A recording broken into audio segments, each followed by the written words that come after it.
میں مدینہ مارہرا کی قسمت میں۔ اگر آپ حضور اکرم صلی اللہ علیہ وآلہ وسلم کی سیرت نہیں جانتے تو اسلام میں تقریباً 80 سے 90% بہت سی چیزیں ہیں جن کو آپ سمجھ ہی نہیں سکتے۔ اگرچہ آپ کو ہزاروں مسائل یاد ہوں، درجنوں سینکڑوں حدیثیں یاد ہوں، اگرچہ آپ کو بہت ساری آپ کے مطالعے میں بہت ساری کتابیں ہوں، اگرچہ آپ نے نحو و صرف سیکھی ہو، اگرچہ آپ تفسیر پڑھتے ہوں، لیکن اگر آپ حضور کی سیرت نہیں جانتے تو آپ احکام شریعت کو سمجھ نہیں سکتے کما حقہ۔ اگر آپ حضور کا بچپنا اور اعلان نبوت کے بعد کی زندگی اور مدنی زندگی کو نہیں جانتے تو آپ کو بہت مغالطہ ہوگا، اور ہر باطل جماعت آپ کو مغالطہ دے سکتی ہے۔ شیعہ اسی طرح مغالطہ دیتے ہیں، غیر مقلدین اسی طرح مغالطہ دیتے ہیں، دوسرے تمام باطل فرقے اسی طرح مغالطہ دیتے ہیں۔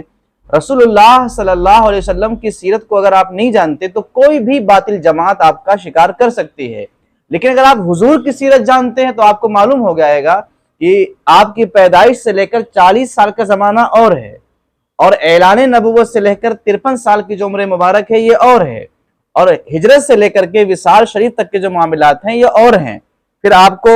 احکامات اسلامی جو تدریجاً نازل کیے گئے اس کے بارے میں بھی بآسانی سمجھنے میں بآسانی آپ سمجھ سکتے ہیں۔ آج ضرورت ہے کہ مسلمان کے بچے کو حضور کی سیرت کو بتایا جائے۔ ایک تو یہ فائدہ ہوگا کہ آپ احکام شریعت سمجھیں گے، دین کی ضروری باتوں کو سمجھیں گے، بہترین داعی، بہترین قائد اور بہترین انسان بن سکیں گے۔ دوسرا فائدہ یہ ہوگا کہ رسول اللہ کی ذات پہ جو اعتراضات ہوتے ہیں آپ ان کا جواب درست طریقے سے دے سکتے ہیں۔ اور تیسرا فائدہ یہ ہوگا کہ حضور صلی اللہ علیہ وسلم کی محبت دل میں اور زیادہ پیدا ہوگی اگر آپ حضور کے بارے میں جانیں گے۔ جب آپ جانیں گے کہ رسول اللہ کی انگلیوں کے اشارے سے چاند 2 ٹکڑے ہوا تھا اور گھائیوں سے پانی نکلا تھا، آپ کی نگاہ مبارک کیسی تھی اور جس میں مبارک سے نکلنے والا پسینہ خوشبودار ہوتا تھا، جب حضور کے معجزات کو آپ دیکھیں گے، حضور کے اخلاق کو آپ دیکھیں گے، حضور کا کردار آپ دیکھیں گے، لب و لہجہ آپ دیکھیں گے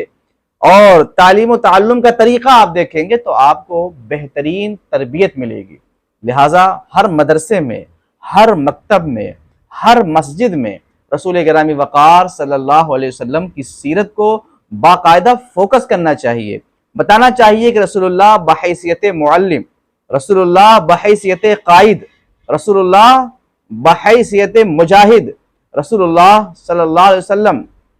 کے حوالے سے کہ اخلاق کے عظیم پیکر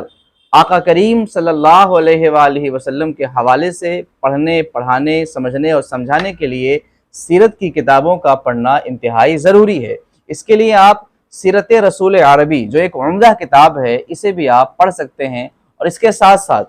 آپ اصح السیر کو بھی مطالعے میں رکھیں، انتہائی زبردست کتاب ہے۔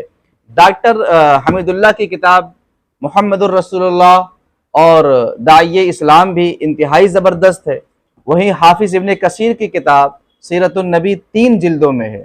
اور میں اپنے مکتب کے بچوں کو پڑھانے کے لیے تواریخ حبیب الہ اور رسول مختار، یہ ہمارے ایک عزیز مصباحی عالم دین نے ہمیں تحفے میں بھیجی ہے، اور دوسرے ایک مصباحی عالم دین نے بھی 20 کتابیں آرڈر کر دی ہیں۔ بتانے کا مقصد یہ تھا کہ سیرت رسول اکرم کو شامل نصاب کیا جائے، حضور کی سیرت کو پڑھایا جائے۔ جس دن آپ کے بچوں کو حضور کے جسم مبارک کے بارے میں اور تلوہ مبارک سے لے کر بال شریف تک کے معلومات ہوگی نا، تو آپ کا بچہ بھی وہی کہے گا جو اعلیٰ حضرت نے کہا تھا کہ سرور کہوں کہ مالک و مولا کہوں تجھے، باغ خلیل کا گلے زیبا کہوں تجھے، تیرے تو وصف عیب تناہی سے ہیں بری، حیراں ہوں میرے شاہ کہ کیا کیا کہوں تجھے، لیکن رضا نے ختم سخن اس پہ کر دیا، خالق کا بندہ خلق کا آقا کہوں تجھے۔